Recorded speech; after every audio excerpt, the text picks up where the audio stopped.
White privilege is a myth. It's a myth. Every race is susceptible to being rich or poor. It's a myth. That's a myth. So there's been white people have not. You're an American student, feminist, human against Trump. I am. What's your biggest problem with him? Mostly everything. It's pretty hard to pinpoint it, but I've noticed that's an issue with these people. Can you just give me one little maybe sentence he said that you disagree with, or one policy he's going to enact? So far your biggest beefs are that he described his daughter as attractive, and that his penis came up in a debate that you haven't seen. not my biggest beefs, no. Well, that's all we got. Well, you got a big one? Yeah, he's racist, he's sexist. I haven't heard really any firm policy. Well, we just keep hearing these terms, racist. What's a racist thing he said? That he insinuating that Mexico is sending their rapists. They are. 80% of the young girls who cross the border get raped. I thought you feminists hate rape. I do. So do you think 80% is a pretty bad stat for women getting raped? 80% of the women crossing the border get raped. By Americans? No, by illegals. Okay. Thanks. I don't thank me. I didn't rape anybody. I didn't say you did, but you're coming and you're spinning everything that. I'm just trying to tell you basic information. 80%. 80% of young women who cross the border get raped. Supporter then? Yeah, obviously, yeah. Okay. Well, what brought you here is because you wanted to see her get destroyed by Donald Trump tonight? It's quite the opposite, actually. He's bullying her. He's terrible. He's bullying her tonight, you think? Yeah. Oh, definitely not. She's been telling a lot of lies, and he hasn't even. How does hit her hard. How does it feel to be an Uncle Tom? How does it feel to be an Uncle Tom? Don't get me started, buddy. You don't want to mess with me on that. Have you even read? You're a race traitor. Are you serious?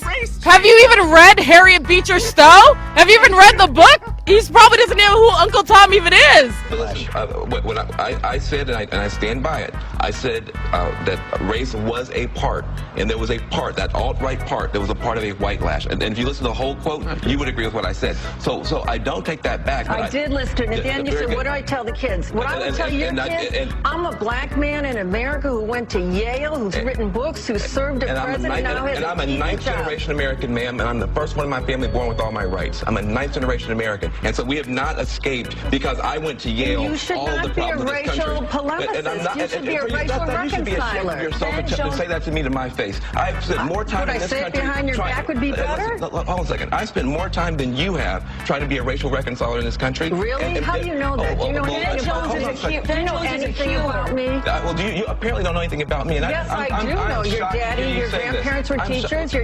grandfather was a bishop. George, this is the problem that we have right now. It is in fact the case that there was a populist revolt in this country, both Sanders and Trump, but one of them was marbled through with this alt-right stuff. If someone like myself, who is married to a white woman, who has spent my entire life building bridges, can't point out the alt-right white lash reaction without being accused of being a racial polemicist, we're going to have a big problem. And I would say, how do you know sense of decency to say that to a man who's been a healer? Throughout a horrific, brutal campaign, he has spoken sanity to power. And to those who my deepest apology. As a Latina woman, I tell you, I've heard it over and over again in my family. There's no way a woman can run the country. Really, when we're in a household, we are raising a large percentage of the country as single mothers. We have to budget money that we don't have. We raise people that go get post-secondary educations. How is it that we cannot run a country? And to the motherfuckers on Twitter fucking with me right now, I just want you to know, I don't give a fuck. I'm ready for the revolution. You got me fucked up. I'm not that bitch. Muslim parents that are afraid right now aren't afraid because these kids with these signs. They're afraid because he said over and over again that he wanted to ban people of their faith. That lands like a bomb in the lap. Coming into the country. Hold on a second. You want to explain to me why people who are scared shouldn't be afraid, and you want. But for you to say internment camps. Hey, I didn't say internment camps. People are afraid of that. But you should correct that. You should correct that fear. That's not true. Donald Trump has never proposed internment camps. You don't lecture me on this stage. You have to correct that fear. You guys won, and you need to back off. You need to have a little bit of empathy and understanding for people who are afraid because your candidate has been one of the most explosively provocative candidates in the history of our country. And there's a price to be paid for that. And hold on a second. Let him finish. I am not finished. I'm not going to be talked over tonight. I'm not. You have people who are terrified. And you have to take some responsibility for it. I am not spreading the terror. I am trying to dampen it down. Let me finish my point. Listen, you have people, Latino families, who say, this guy has said he's going to deport millions of people. They don't know, should they sell their homes? They are terrified. That is a real fear. You have Muslims who have heard him say nothing good about the Muslim community the entire campaign. That's a real fear. And so they've heard him say, maybe he said it, but that's not what broke through. And so what we have to be able to do now, if you want unity, and I want unity, and I'm working harder for unity than anybody on this stage. This fighting solves everything. It solves nothing. It solves absolutely nothing. Do you know how privileged you are to come to an event and insult the people at the event and not get the shit kicked out of you? Okay. You're surrounded by police protecting you. If we were insulting people, we would have to go inside. We're trying to preach love and togetherness and unity, and our tolerance doesn't need to reach over intolerance. That's all we're saying. These are all platitudes that don't mean anything. You're here. You think those people are anti-love? Yes. Yes. When they look at their neighbor that's Muslim or look at their neighbor that's Mexican, they hate them. They're fearful of them. No, they're saying a disproportionate number of illegal aliens commit rape. 80% of the women crossing the border get raped. And when it comes to Islam, a good 1 in 4 thinks suicide bombing is sometimes or often justified. Why doesn't the right love ISIS? ISIS kills Muslims. Why doesn't the right love ISIS? Yeah, that's a point against you. No, if the right hates Muslims... If the right hates Muslims and ISIS kills Muslims, you hate Muslims, so you love ISIS. No, you're the one assuming that we hate Muslims. Are you kidding me? He's preaching it then. No, he's not. Wait. If he wants a registry for any Muslim, what? Fuck you. You fucking fascist piece of shit. I voted for Obama. So? Twice. Do the people that are actually... What? He's on a computer. He's not on a TV. I don't fucking care.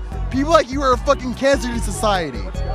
You know what? Wouldn't it be great if you could just kill all the Trump supporters? Would you like to do that? Fuck you. Would you like to do that? No, I want to fix them. I want to change their views. And the first thing you do is tell them what? That Muslims are good people? That everyone is a human being and they should be respected. But isn't it possible that when you look at a group, some might have a disproportionate number that do a thing? Like, for example... The rich people. Okay, so it's okay to make stereotypes about rich people, but not Muslims. Why? Because it's greed that made them rich. It's something that they actually stand for, and it's just straight greed. That makes them rich. What about if you help sequence the genome and you make $100 million in biotech? Is that greed? If you're not investing it into like charity, yeah, absolutely. Okay, so if you make money curing cancer and you don't put the money immediately back in the charity, making a profit off it, you're a capitalist scumbag. You're a capitalist scumbag if you're curing cancer. No, because you're doing it for a fucking profit. Mommy says that if you don't have anything nice to say, then you shouldn't say anything at all. So Donald Trump needs to shut the fuck up.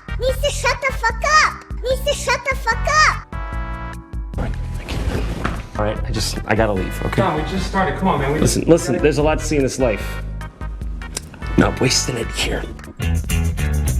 Yo, listen up, Trump. We're sick of hearing your offensive words that are racist, sexist, homophobic, And bullying bullshit. So sit your ass down. Have we call you out on it? You call breastfeeding moms disgusting? Which is ignorant and rude as shit. It's a natural and loving act of a mother. Motherfucker. Why? Burn, baby, burn! Burn, baby, burn! Fuck colonialism! Fuck colonialism! Fuck genocide! Fuck slavery! That's what it stands for! Your ancestors were enslaved and that's what that stands for! Your ancestors were enslaved and that's what that stands for! What, do you want to bring up ISIS? ISIS has nothing to do with Islam. ISIS has everything to do with the U.S. imperialism. Who created ISIS? Motherfucker!